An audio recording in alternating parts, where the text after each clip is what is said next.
Today, we're going to talk about our parents' influence on our choices in pop culture. So you will have someone to blame.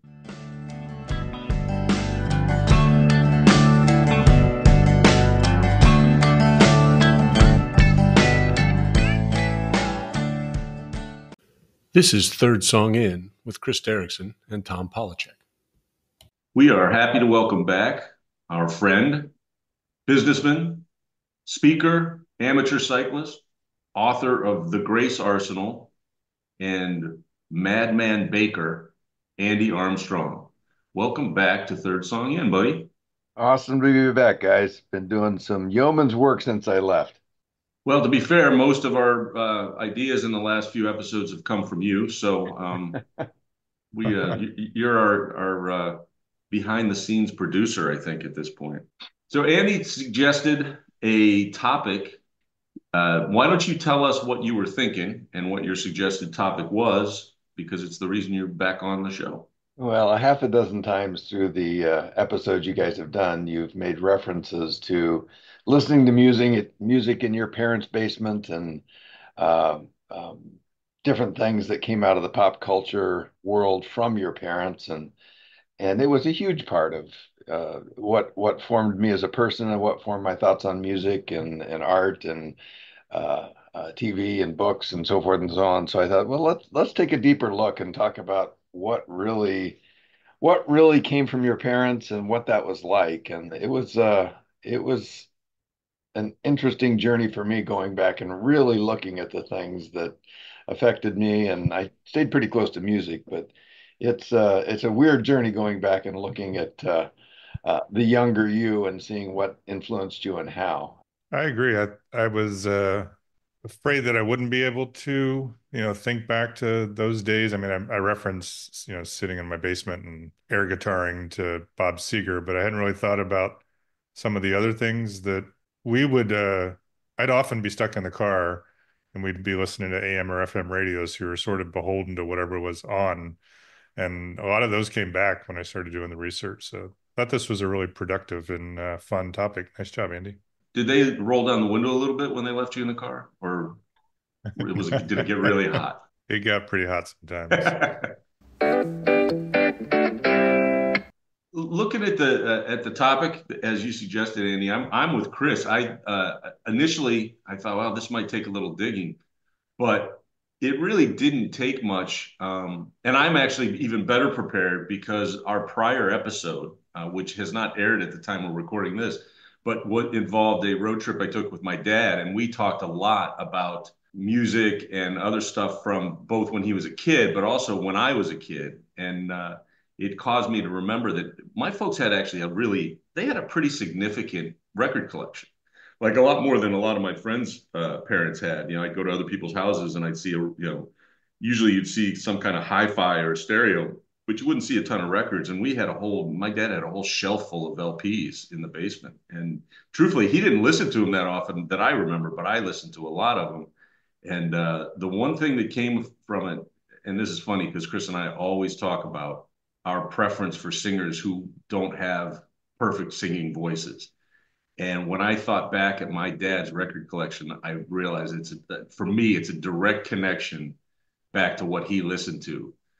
Because the people that I'm going to talk about in this episode, no one would ever accuse them of having beautiful, Frank Sinatra voices or anything. And I realized that must be at least have some impact on what I listen to today. Well, I certainly, you guys are running the ship, but maybe we rotate through and each do a song or a influence from our parents, and because I know Yeah. if I go through mine directly, it's just going to be too much. You guys' heads will Yeah, blow let's up. So, let's go through one at a time. We'll rotate around. Andy, you're the guest. Why don't you start off? all right, I'm going from least influential to most in my top five list. So number five for me is Jesus Christ Superstar, is the album, and it was the original cast, and that was a musical written by Tim Rice and Andrew Lloyd Webber from 1970. And if you've ever seen the musical, it's powerful, and it's the story of the last few days of Jesus's life. The song I chose is King Herod's song, and it's very irreverent. It's well, one of the lines from the song is Jesus, or so if you're no, if you're the Christ, the great Jesus Christ, prove to me that you're no fool. Walk across my swimming pool. When you really break it down, the song talks about politics, it talks about humor, it talks about point of view and understanding how some of those things fit. And as a 8 or 9 year old listening to this in my parents' living room, it certainly was a direct conflict to what I was learning in Sunday school and gave me a different picture of what was going on. And my parents consistently allowed that different way of thinking to filter in through the pop culture world and encouraged it. And man, what a gift to be able to look at the world from a couple different ways, because Sunday school in Taterville might not be the only point of view that's necessary for a human being. Just saying. That's we had that album as well, and I listened to that album often. If I'm not mistaken, wasn't it a 3 album set, the soundtrack Yeah, for huge. that? Yeah. I can remember playing one after another, going through 6 album sides and listening to it. And my folks were I wasn't a Sunday school kid. We typically, we didn't go to church much. My folks aren't particularly religious, but they definitely I think they must have seen that show or some version of that show live. I remember that soundtrack from, like you said, from 7, 8 years old. I was just going to say that I was the opposite. Like I don't think my parents did any sort of theater or shows like that. So we never had the album, but I swear all my friends, like I'd go over to their house and they all had it. So I was intrigued by it. I didn't listen to it much. But that'll sort of be my theme, which is a little different. I'm pretty sure I know where my revulsion against overly popular music came from. So, It's funny though when you look at our backgrounds, because Chris, you were raised Catholic, went to Catholic schools, right?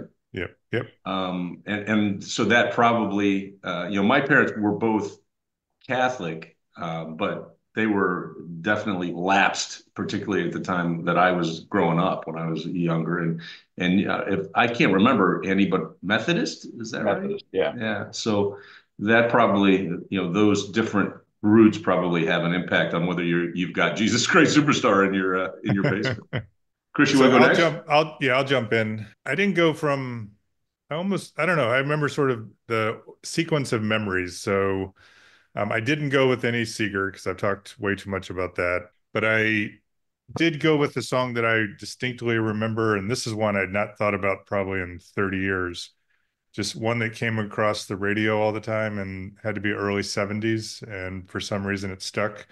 But it was a song by Dion called Abraham, Martin, and John. It was written right after I think Bobby Kennedy was assassinated, and it's just talking about the assassination of Abraham Lincoln, John Kennedy, Martin Luther King Jr., and Bobby Kennedy, and it's very sappy, but I think it's one of those things that happened. It's a moving song for sure, but it was played all the time on the radio, and I remember sitting in the car, and it wasn't one that I wanted my mom to turn, so it must have had some influence on me. I was never a Dion fan, but I think it maybe started to get me into some of those more topical songs. It's not political per se, but it stuck, and I hadn't listened to it, like I said, in probably 30 years, but I listened to it a couple times last night. Certainly, I mean, in its own way, there's this almost religious theme to it because the end is seeing, Bobby Kennedy walk up over the hill to join the other three, which suggest an afterlife. So it was a moving song, and I want to thank you, Andy, for this topic because I had not thought about that song in a really long time, and it made me think about a bunch of other songs. So when Thomas? I came up with my list, I basically just tried to close my eyes and remember that the albums I pulled off the bottom shelf in the basement. And I made my list in no particular order, but the first song I'm going to put on this list of ours is probably my favorite song from that whole shelf, which is Mercedes Benz.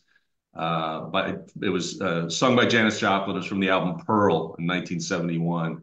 And if I want to know where my appreciation of rough, ragged voices comes from, it's definitely this song and that album.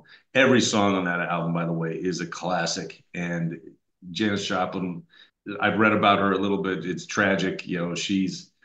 she was a mess, man, but holy shit, could she sing? And Mercedes-Benz is completely a cappella. There's no instrumentation, there's no backup singers. It's just her singing this poem about wanting a Mercedes-Benz, and it's a social commentary, but it's hilarious, I think. But it's just her voice is and always has been amazing to me, and it is.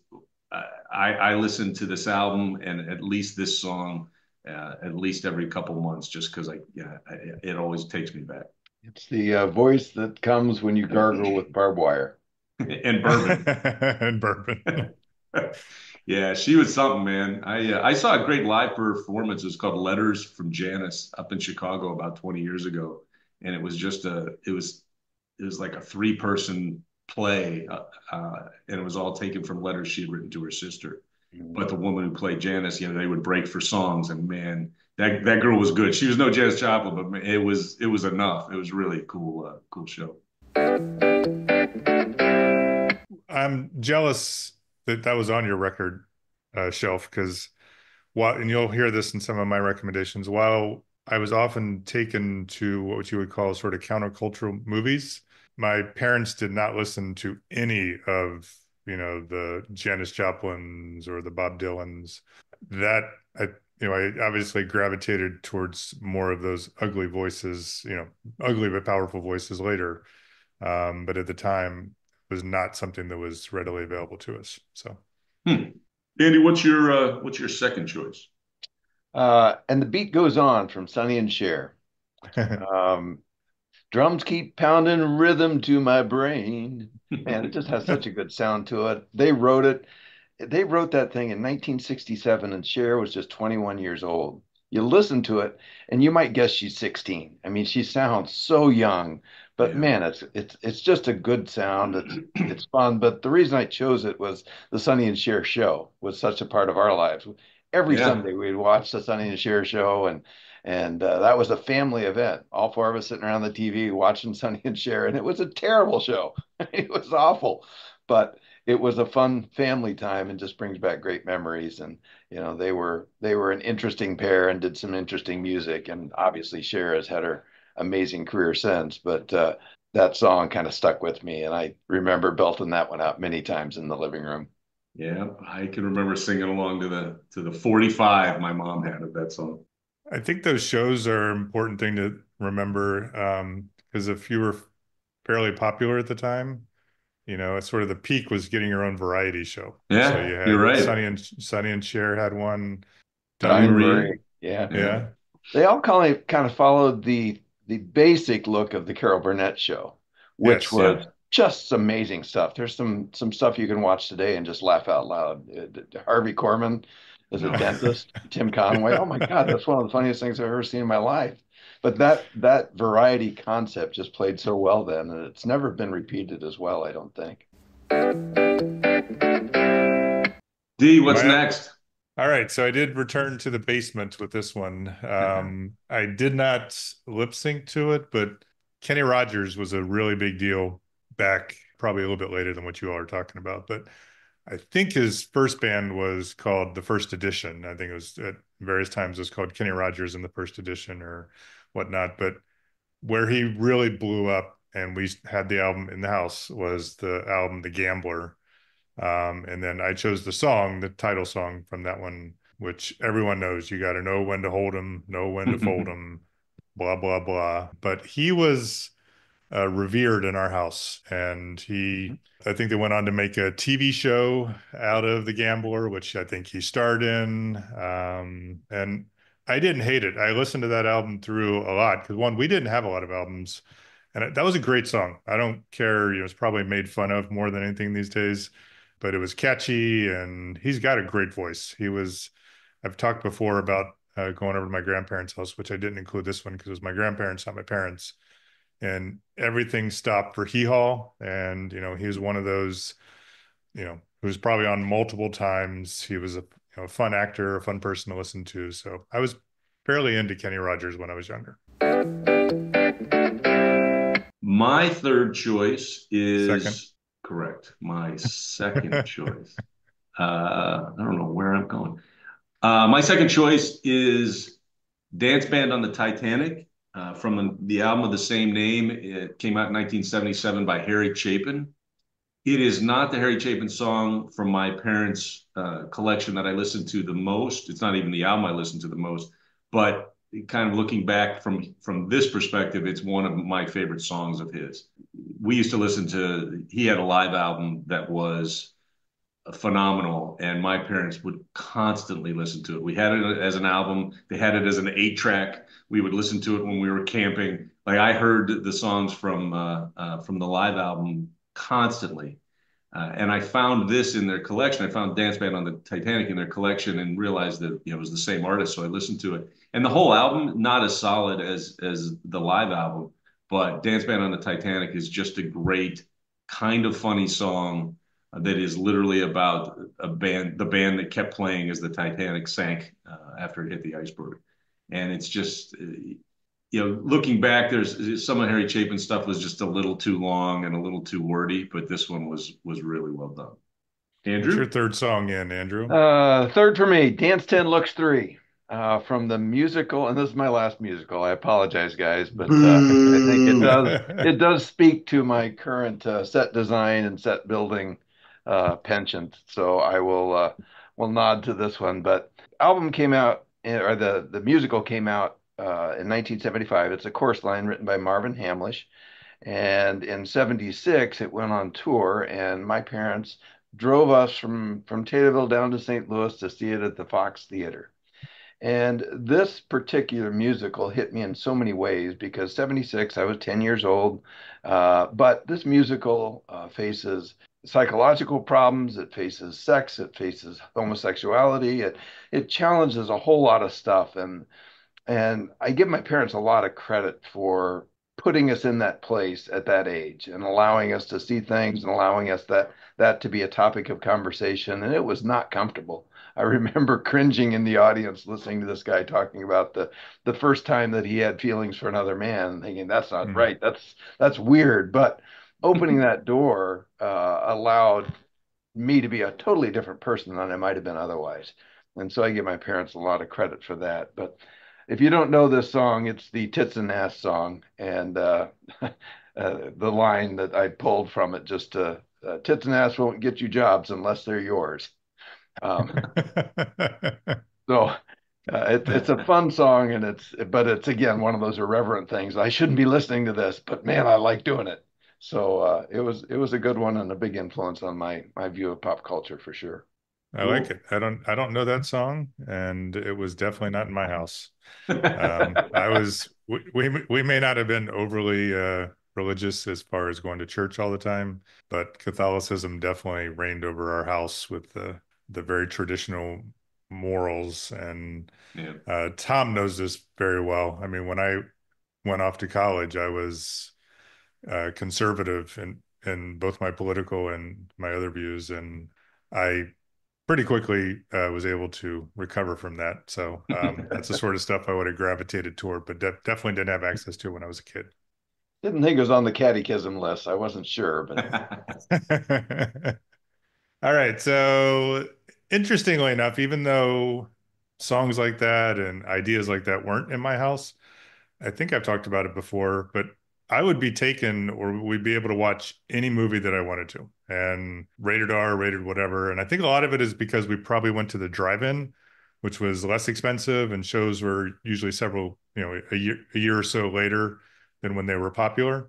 And one that I remember, and it left a lasting mark because of the closing scene where they were shot up with hundreds of bullets, was Bonnie and Clyde. In cinematic history is a really important movie. To me, it was just fun. But that closing scene where they were shot up, it's probably not very graphic, but it was etched in my head because I wasn't very old. But the song that I chose then from that one was Foggy Mountain Breakdown by Flatt and Scruggs, which is obviously an instrumental. There were a couple of choices I could have made, but this one to me just strikes because it sort of harkens back to Hee Haw, and there was a big country sort of bluegrass influence on my family. My parents didn't buy a lot of the stuff, but I picked it up along the way, and that's a thread that has gone through, even though I've listened a little bit more to alternative and or sort of punk. influenced country and or bluegrass, that bluegrass was always there. So this one was ties into the memory of the various sometimes disturbing movies we would go to. So I'm going with Foggy Mountain Breakdown by Flat and Scruggs. Cool, cool. I haven't listened to that in ages.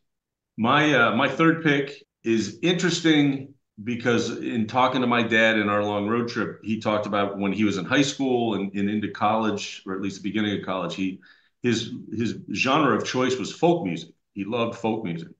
And when I thought about songs for this topic, there's a lot of that stuff in that album collection of his that was in the basement. But one of them that I used to listen to all the time was a guy named Oscar Brown Jr. And I don't know too many people who even know who he is, but he's a soul singer more than a folk singer. But the song I picked was called "Signifying Monkey" from an album called Sin and Soul, and it's got kind of a swing, kind of a soul musical background, instrumental background, but it basically sounds like an old folk song. And I think it was probably adapted from most likely from like an old African folk song. But if you get a chance, listen to the album "Sin and Soul." It came out in 1960 by Oscar Brown Jr.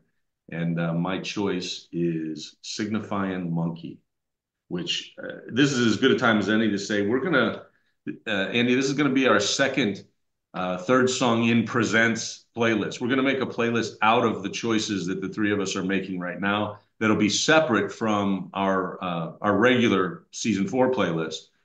Chris and I will pick two songs for that playlist as well in this episode. But everything you're picking and everything we're picking is going to be on a new playlist that will come out. Actually, by the time the listeners hear this, it will already be out on I am Spotify. excited to listen to this one. Yeah, it'll be interesting, that's for sure. Yeah, it's going to cover a lot of ground.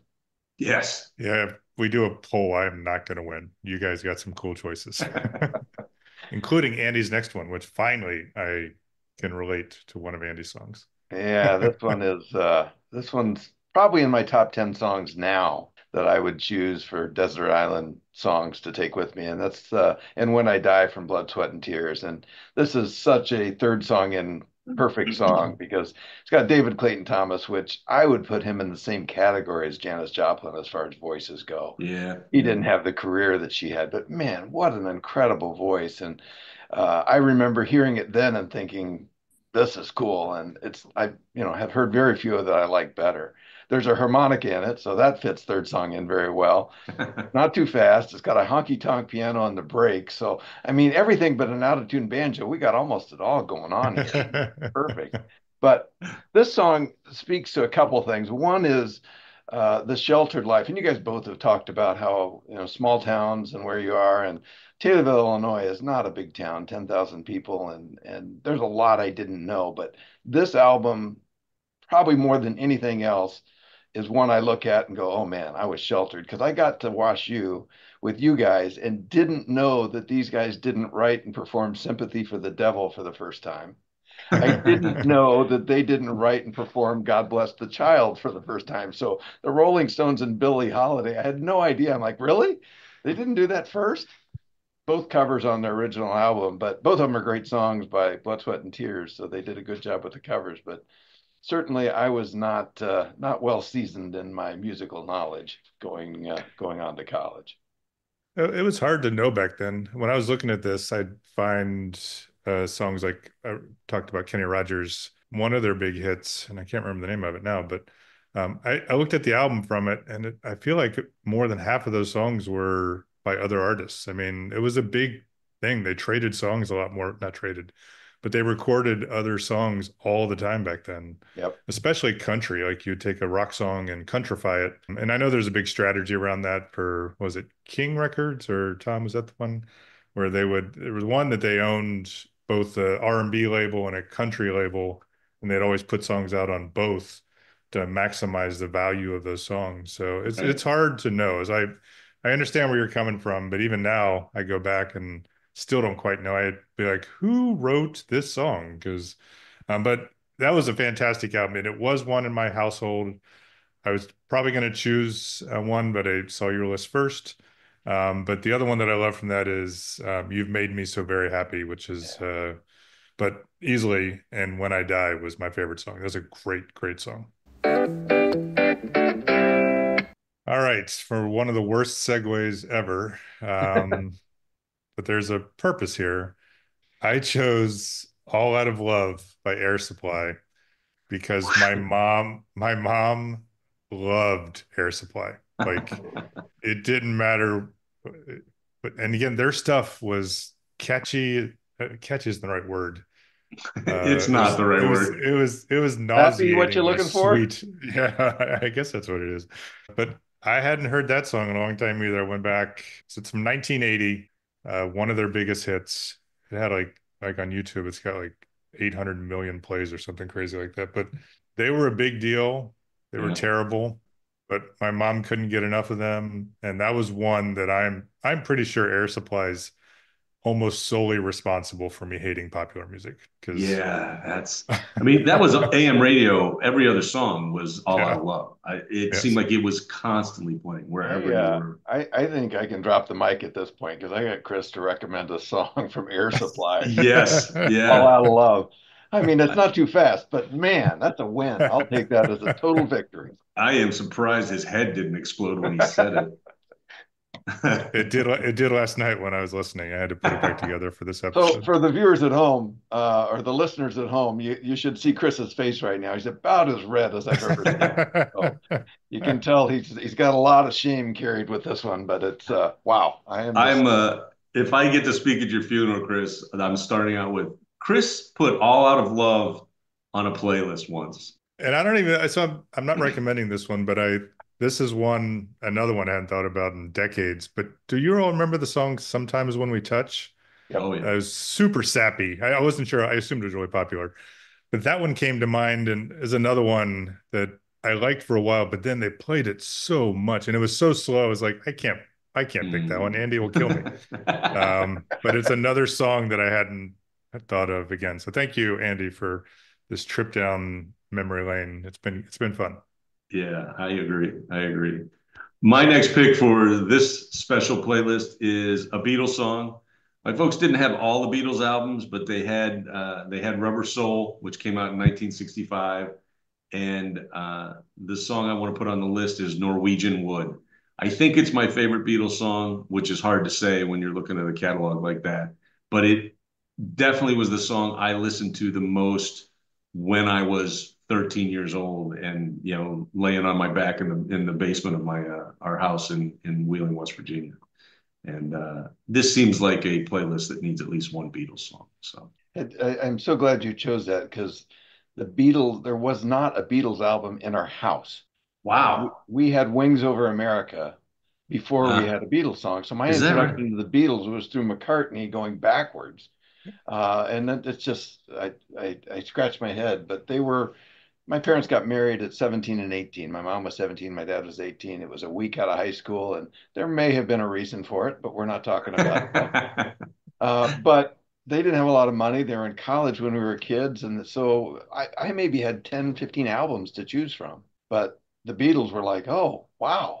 When that finally opened up, it was like, holy crap, there's a lot of good stuff here. It's funny you say that because in talking to my dad and interviewing him for this podcast, as I said, I talked to him about music, and he said that for him, folk music as a high school kid, teenager, that's what everybody listened to. But he also said that when he got to college, the music that changed everything for him was a guy in his fraternity bringing back a Beatles album, like probably the first Beatles album, and how he just realized how different they were from anything else that he had been listening to. And he also, my folks were 21 when I was born. Also, there may have been a reason for that, but he didn't. He said he didn't buy a lot of albums. But by the time they were in their 30s and I was in my teens, he had money to do that, and I think he went back and filled in his back catalog quite a bit, which is why we had Rubber Soul and we had a couple best of the Beatles albums because he was still a cheap screw. He was going to get the most bang for his buck, I think. But they're obviously the basis for a lot of what we listen to now. And I'm in the same boat as Andy. We had Paul McCartney's Wings albums. There were no Beatles albums in the house, and I've worked my way back, but I was slower to it for some reason. I think it's just the popularity, just like looking for more obscure, important bands, but there are none more important, obviously. So my number one recommendation for the influence from my parents on my view on pop culture is the 1971 song "I Am Woman" from Helen Reddy, the Yeah, I would Australian have guessed singer. that. Yeah, you can kind of see it in me now. Yeah. It was written by Ray Burton, but you go back and you look at the greatest hits album, which is the one that was in our house, and you've got I Am Woman, you've got Leave Me Alone, which is Ruby Red Dress, if you know that song, Delta Dawn, Angie Baby, Ain't No Way to Treat a Lady, I Can't Hear You No More, and You and Me Against the World were just the ones I picked out. I mean, she makes Alanis Morissette's Jagged Little Pill look like a sweet love song to men. Yeah. I mean, it was the height of the feminist movement, and in 1972, she won the Grammy for Best Female Artist. And this is right before Watergate. It's after the free love '60s, so we may have been at the apex of the patriarchy. And she stood in front of a Nashville audience at the Grammys and said, "I would like to thank God because she makes everything possible." And just imagine how that audience I just love that. It's Yeah, just that's fun. But amazing. I need you to picture 9-year-old Andy. Now I'm going to give you some stats because I know this because it's painful to remember. But 9-year-old Andy was 5'3" and 193 pounds. Nice. Yeah, Andy was not little. Andy was the fat kid. And in fact, my cousins we all had nicknames in our cousin group, and I was Fat Albert. So it was very flattering. Yeah, That's it rough. was a good time. But imagine little Andy, and I use little in air quotes, belting out, "I am strong, I am invincible, I am woman." And I did. I totally did. I sang along with that. Now, fast forward 40 years, and I am at a destination wedding in St. Thomas of a good friend of mine, and she's getting married, and Liz can't go, and Megan goes with me, my youngest daughter. And the bride, as one of her songs, has "I Am Woman," and all her family stands up and sings, and I'm belting out with them. And Megan is looking at me like, "How in the hell do you know that song?" So it's been an important song throughout my life. And I do think my mom putting this in front of us changed the way my brother and I looked at women and how and I'm not saying I'm the most sensitive man in the world, but I think I've been able to understand the plight and what women have gone through, and it opened my eyes to their journey being so much harder. And this album had a big part of that. Yeah, we had that album too, and I listened to it a lot. I think you're hitting on something good. And it doesn't sound to me like your parents ever sat down with you and said, "Hey, here are certain principles that you need to keep in mind as you get older. Here are certain, you need to respect women, you need to understand what they're going through." But as kids, the stuff they watched, the stuff they listened to, the books that were around the house, it sent a message that, at least in my case, I'm sure made much more of an impact if they had sat down and tried to lecture me about those kind I didn't have this album in my house. I don't listen to women. I'm joking. I'm joking. you needed a little Helen Reddy back when you were 10 years old. That's what you Uh, needed. I did. Actually, my next door neighbor had it. My next door neighbor was a year older than me. That's where I saw Jesus Christ Superstar. He had Helen Reddy. I think in hindsight, we were young, but I think I knew even then that this seems like it's off topic, but that he was gay, and he was, and that helped me. I mean, I was always, as I said, very, very conservative, but I think I've always been like, I joke about not listening to women, but I don't think I've been a total asshole. I mean, I think I've been a pretty understanding and tolerant isn't the right word because that seems like you're tolerating, but so I was lucky to have influences sometimes outside the house. I mean, I think I was raised with good morals, but not always with the best worldview, and that Yeah. evolved as I got older. Yeah. So, What's your final pick for this special playlist, Chris? all right, my final pick is thematic. We definitely didn't listen to Mickey Newberry in my house when I was growing up, but he ties together all of this stuff for me. So he's one that I sought out later. And this is one that I can directly see influences from my parents on my choices. And I approached him somewhat academically because I know for a fact he's not as appreciated as he should be. When we were talking earlier about like who wrote songs, Mickey Newberry is responsible for a long list of songs that have been recorded and made famous by more people than he. I don't think he wrote this per se, but Elvis used to always sing American Trilogy, which is, three great classic American, not folk songs, but I wanted to sort of tie that into Elvis. I did not pick an Elvis song. I certainly could have, but I remember to this day when I found out that Elvis died. I was at football practice. One of the parents came up and told everyone. And I remember that being a really big deal. Like I was not into Elvis at all. My parents were a little bit, but Mickey Newberry recorded that American Trilogy that Elvis turned it far more famous. But the song that I chose is San Francisco Mabel Joy. It's a interesting theory. Like he had three albums that they thought were lost. They found recordings, they remastered them and put them together on a big album called American Trilogy. And there's a couple versions of San Francisco Mabel Joy on there. It's a story song. It's about a young kid who presumably falls in love with, I think, a prostitute. Somehow he ends up in jail. At the end of the song, he ends up on her front porch, shot. I don't know if he tried to escape from jail. It's a little vague. And the person there is like, oh, honey, she's not here anymore. She went off looking for a young Georgia boy, which was this guy. So they've been trying to find each other over all these years. She's gone. He dies on her front porch. It's such a great story song, all the stuff that I love. And this album, at least that song was recorded back in the late 60s. And found, I know that Waylon Jennings recorded a bunch of people. If you look up that song on any of the streaming services, it's been recorded by a bunch of folks. So this is one of my most direct references to the influence of my parents. It was, as I said, it wasn't something that we had in the house, but it's something I found out decades later and wish it was. And I my find it hard real to believe playlist. that story song with somebody shot and dying on a front porch. That doesn't sound like you at all. See? Yeah, that's No, so not weird. a bit. So out of character. It is That's the only sad. song. That's the only song on this list that I don't think I've listened to. So I'm really interested in listening to that one when we put all this together.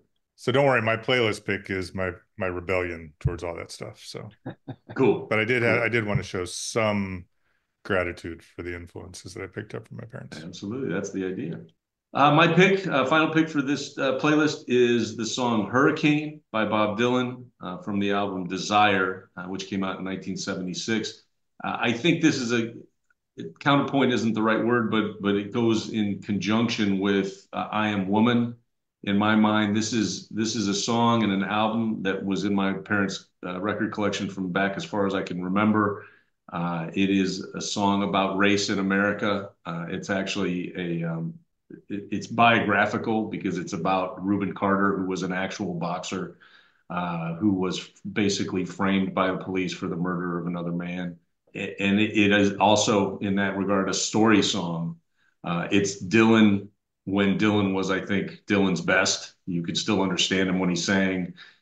His songs were a little more direct. I listened to this song constantly when I was a kid.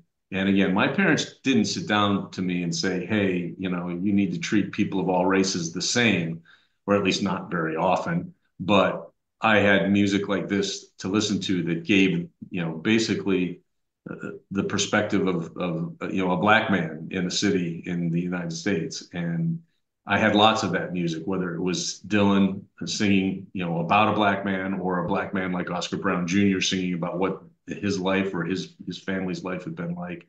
And my parents they never preached at all, but I do believe that, just by showing who they were by what they listened to, had a big impact on me as I grew up. I'm going to pull a Polachek and do an honorable mention. Son of a bitch. Yeah, and you can certainly edit as you need to, Tom. But D reminded me of movies that we probably shouldn't have watched when we watched them. Mhm. But my parents were very open about things like that. But I distinctly remember watching 9.5 Weeks with my mom. Not a movie you should watch with your mom, if you remember the movie. But the Holy movie I shit. wanted to talk about was Animal House, and the situation was seventh grade. The first organized school-based team I played on was basketball in seventh grade, and the teams came out and the rankings, and I ended up on third team, and I was absolutely crushed. Came home from school, and Dad says, "Get your stuff. We're going to the movie." It took me to see Animal House as a 12-year-old. I don't know. But the willingness and ability to trust your kids with something like that in a time Yeah. when they needed it so desperately. I mean, that to this day just rings true about how my parents raised us and how they seemed to step in at the right time. And man, am I grateful for what they did and how they did it. We all seem to have, in different ways, parents that were willing to treat you like you could handle the material. Yeah, I paid my parents back by being the first kid to curse publicly in Little League. So Nice, nice. yeah, yeah, I That's was great. All right, let's move on to our next segment. And that segment is post facto. It's a mistake. It's a mistake. And I believe Andy has something he wants to bring up. Yeah, I'm going back to the nicknames episode. I don't even remember what season, but it's been a while. And I was just very disappointed that the story didn't come up because it's a nickname that didn't stick that I kind of wish would have, because done right, it could have been like those great names of the cop shows from the 70s. It just has a ring to it that I think would have stuck well. And the nickname is Bannister. And it came from one of Tom's partners, Brian Sechon, when we were helping Tom move into the house he lives in now, which was Yeah. what, 30 years ago, Tom? I don't know. Yeah, Math well, forever. 20 or like 22 years, Yeah, almost 22 exactly. years. And we were standing by Tom's stairs trying to figure out how to get his bed upstairs. And I was convinced we had to take the banister off. And just like the moment when Bluto names the nicknames in Animal House, Tichon looks at me and goes, "You shall be Bannister," and bestowed that name upon me. And really, I've not heard it since, other than Tom told me over the weekend when I told him about this ex post facto that he and Tichon refer to me as Bannister consistently in the office. All the So I've had time. the nickname and didn't even know it for 22 years. So that's a quality nickname, and you don't even That know you is. have it. It's like a super secret nickname. If I come in on a Monday and tell Brian, "Hey, I rode bikes with Andy this weekend," he'll go, "How's Bannister doing?" I think he and I are the only ones who remember, but it's a good nickname, and I do have to apologize because I should have brought that up in our nickname episode. It's okay, Andy. We shall call you Fat Albert. Yeah, no tenderness there. Thanks, Steve. Or wait, Fat Bannister. That band, Better, much better. I yeah, that one's gonna stick. How many uh, listeners you guys say you have? yeah, well, Or, a couple. well, two, because you're here. So Well, there's right, Son one of a more. yeah, bitch, that means Liz is gonna start calling me Fat Bannister. we lost 10% of our listeners by having you as a guest. Uh, Nice. my post facto relates back to last week's episode, and that is the episode in which I interviewed my dad on our long road trip. We were talking about early video games and how my dad was an early adopter of those things, which was great for me and my brother because we got kind of cool stuff fairly early on. But for some reason, we could not remember the name of the first game system, cartridge game system. And I said I thought it was like the first Nintendo, and my dad said maybe something else, but it was Atari. And it just kills me that I couldn't remember the name of the biggest company in video games for the first 10 years that video games existed. But we were talking about playing asteroids and boxing and Missile Command and all that kind of stuff. And I hope my dad's listening because it was Atari, dumbass. Nice. And I don't then have any. you don't have any. Chris never makes an error. Never is. You know what's He's funny is pitching a it perfect doesn't. game. I'm going to be pitching more of a perfect game, then people can go through and find it. But because we're so far ahead, I don't even remember what we recorded last. That's true. It is. We are in a time machine at this point, I'm afraid. I will bring one final thing up for post facto, which is we got an email from our number one fan and Andy's number one wife. Liz emailed us after the Prestige TV episode from a week or two ago, and she just wanted to point out that I think she was upset we didn't bring up the show Friday Night Lights, which I agree is a fantastic TV show. Watched every single episode of it. Watched the movie, read the book. Everything about that story I think is really interesting. And the only reason I want to bring it up was I'm going to throw it out to you two guys. Do you think that's prestige TV? And I know Chris is a horrible person to ask this question, but I'm still going to bring it up. I've never watched it, so it qualifies under that. There you go. There's the answer. We don't, nothing further. If you didn't see it, then it's probably prestige TV. Yeah. I think it could be thrown into the mix. I think if you're going to extend to shows like West Wing and play in that space, then I think this qualifies. If you're looking at some of the things like um, Breaking Bad, I think it falls short of that mark only because it doesn't have the depth that some of those have. But as far as characters and ongoing plots that build and grow and characters that build and grow, it definitely meets that standard. Yeah, I think that's a great way to break it down. It probably didn't have the same quality, particularly toward the end, I think. And I think probably because it was written without a conclusion in mind. It seems to me that most of the stuff that's truly prestige TV had the creators had the conclusion in mind as they were, writing the beginning. Yes. And I don't necessarily think Friday Night Lights was set up that way because most, I think, network TV is not set up that way. They want it to go on forever if they can get away with it. I would agree. Sounds like a good show. Maybe I should watch it. Dude, I can't. Have you read the book? No. It's a great book, too.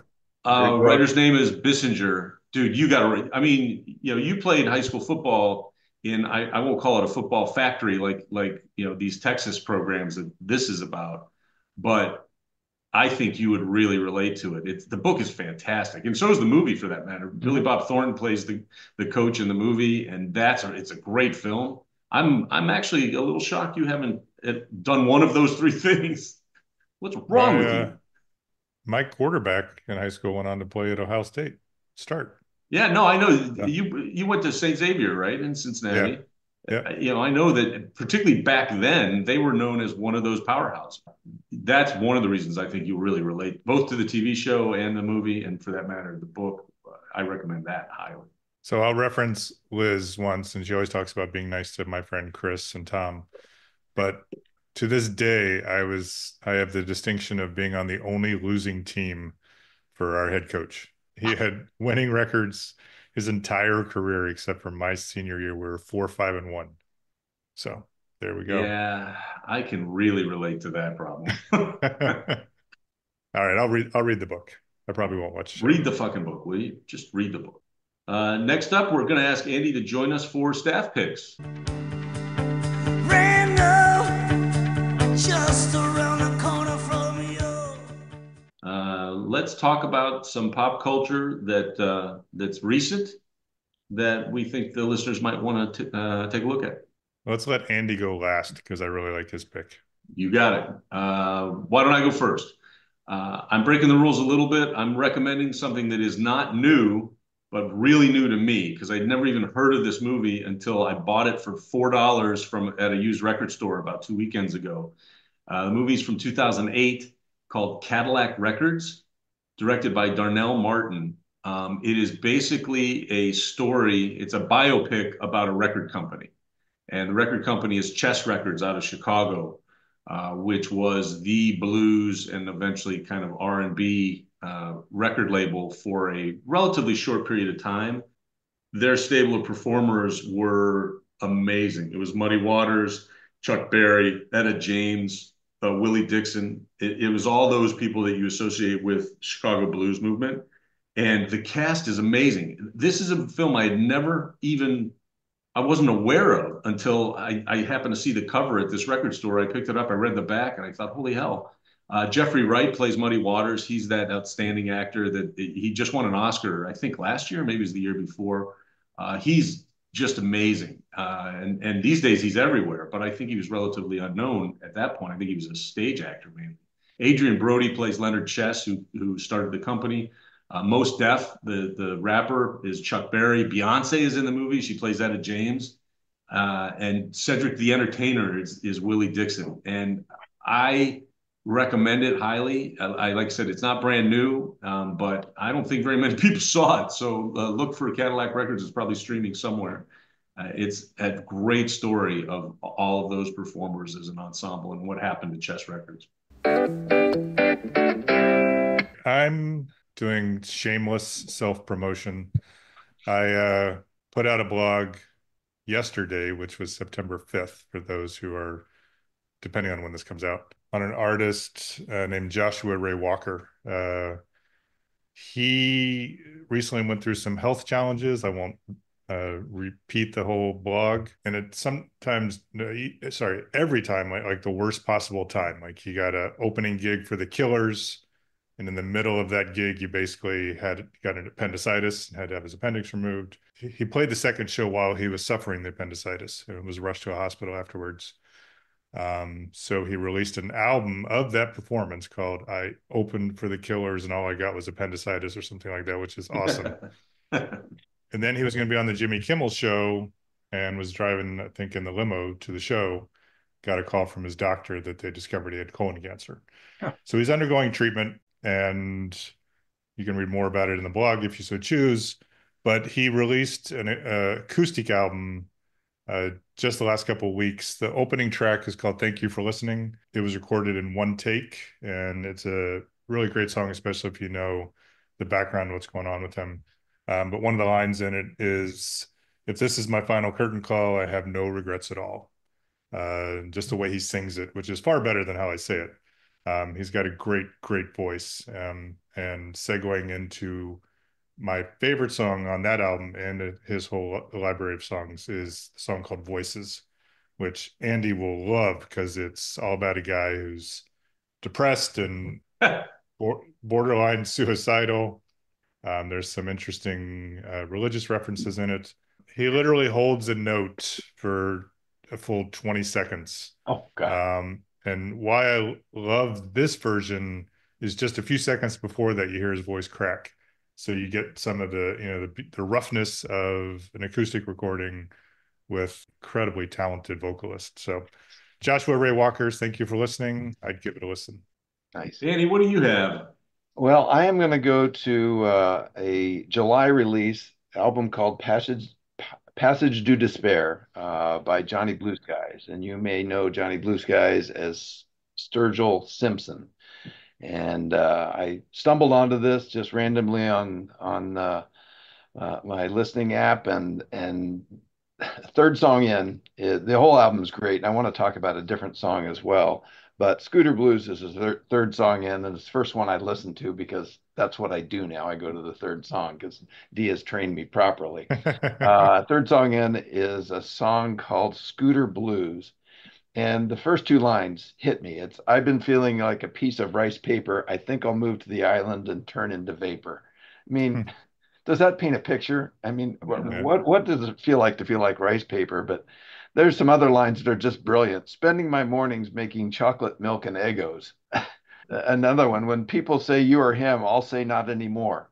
I mean, really some great writing this. Lay on the beach until my freckles are connected. It just paints such a wonderful image, and maybe it's where I am in my life right now that all sounds pretty cool because chocolate milk and Eggos, I'm in. Yeah. So great song though. The other song in the album that's just fascinating is a song called Mint Tea. And I've read what some of the critics have written, and everybody's a little confused what the song is really about. And if you listen to it, it's about his significant other, his partner, bringing him some mint tea to sort through some things. And there's some really great language in there. But I'm curious to, if you guys happen to listen to it, what you think about it. But it's a fascinating song to listen to and try to make sense of what he's talking about. But there's some one of the lines is put a band-aid on my bullet wound. And there's so many things in that metaphor to unpeel and think about and play. But a lot of good stuff on the album, and there's many other good songs. So I strongly recommend Passage du Despair or Desire. Excuse me. And what I don't have one off the top of my head, but to me that that skill of, so few words and relatively simple references having so much depth Mm.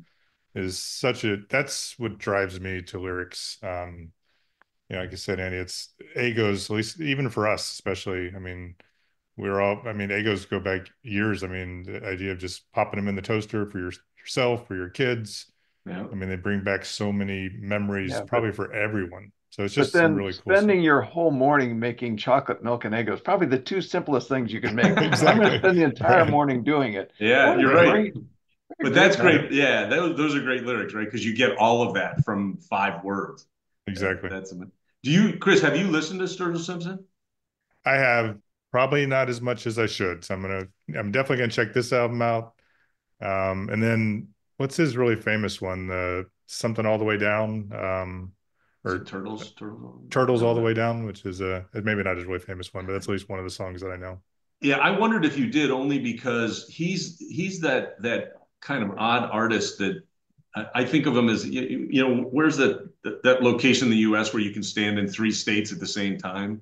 He's a pop country guy. At least that's what I was perceived him as, because he gets tons of like Nashville country airplay, like pop country airplay, which would push you away and frankly pushed me away early on. He's also very much a throwback to classic country. And that song, I did listen to the song Scooter Blues, Andy, after you had suggested you might want to talk about it.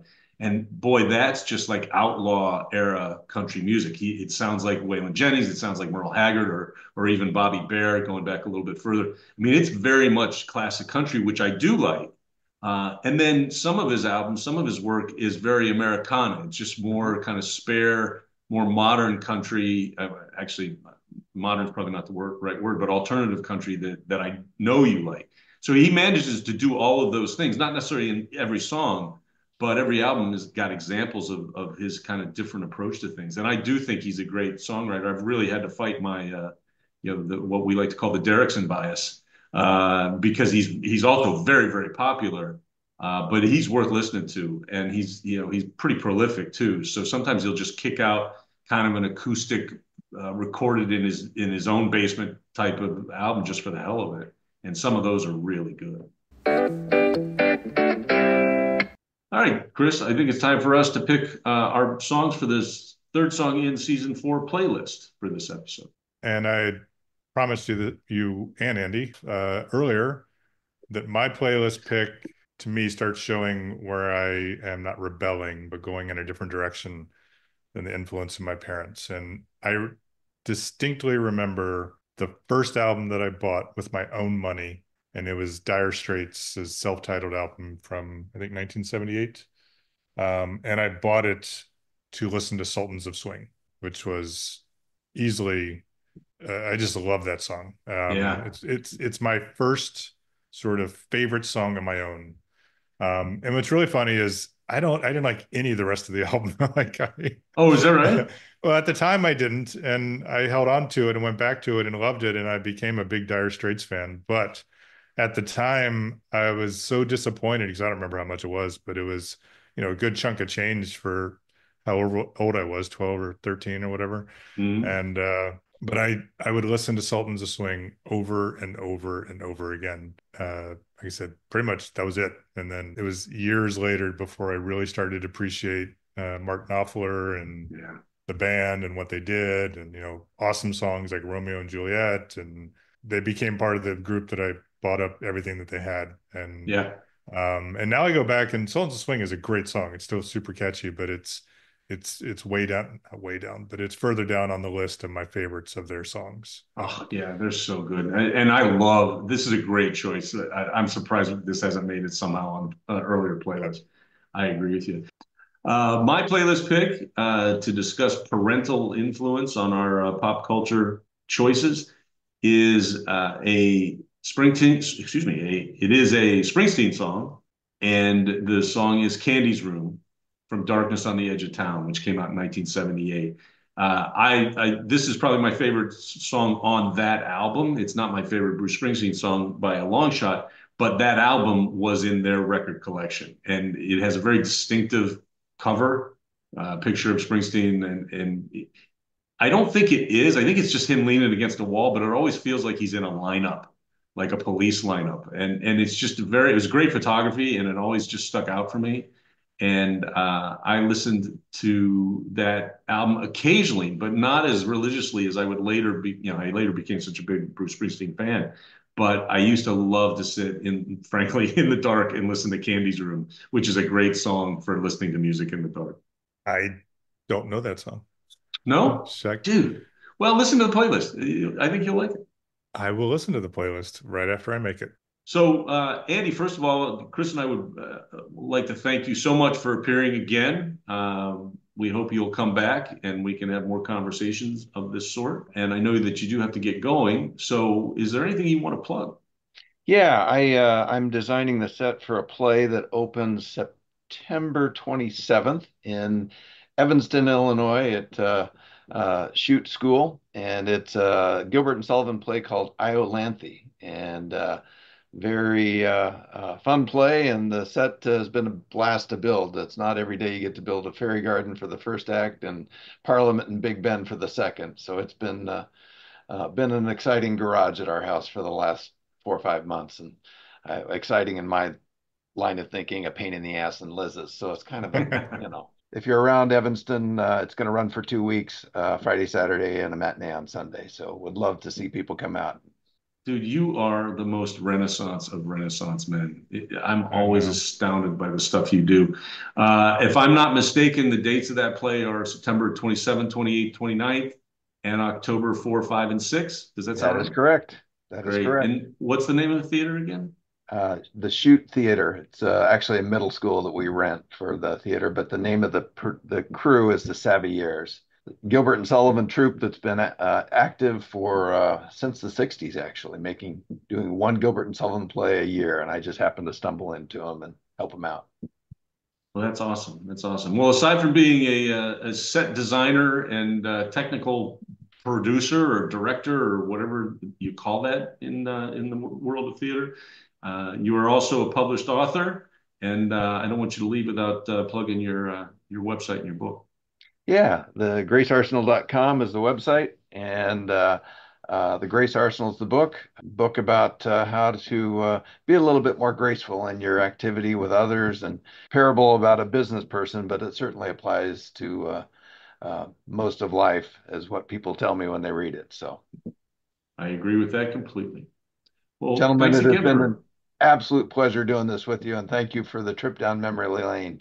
Appreciate it, and look forward to another season and another opportunity down the road to talk with you again. Always. Thanks, Andy. It was great. All right, so that's it for our episode. Want to thank Andy Armstrong again for appearing for the second time as our guest. He's always a great contributor, and I thought this was a fun topic to discuss. Look for Andy's book, The Grace Arsenal, at thegracearsenal.com.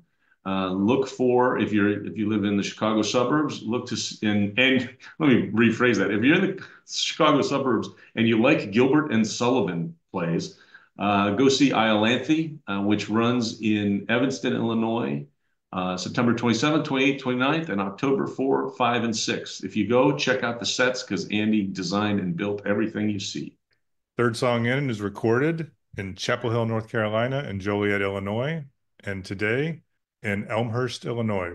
You can email us at thirdsongin@gmail.com. Please send us your comments, your questions, your suggestions for future themes. Please follow us wherever you listen to this podcast. Rate and review us. Give us all your stars. We are on Spotify. We're on Apple Podcast, Amazon Music, YouTube Music. Look for our playlist, Third Song in Season 4, on all of those streaming services as well. We add a couple songs every episode to our standing playlist. And for this episode, you will get a special Third Song in playlist entitled Parental Influence. And it will include all the songs that Chris and Andy and I discussed. Including an Air Supply song, by the way. To your never-ending regret. I know. Check out our website also, thirdsongin podcast.com. You can go and read our weekly blog. Tom and I put out a new one every Thursday. We have direct links to all of the playlists that Tom referenced on all the different services we stream on, You can also listen to the podcast right from the website. So check it out. It continues to evolve pretty much every day, and we try to get as much new material on there as possible. You've been listening to Third Song In with Chris Derrickson and Tom Polachek. Thanks for listening.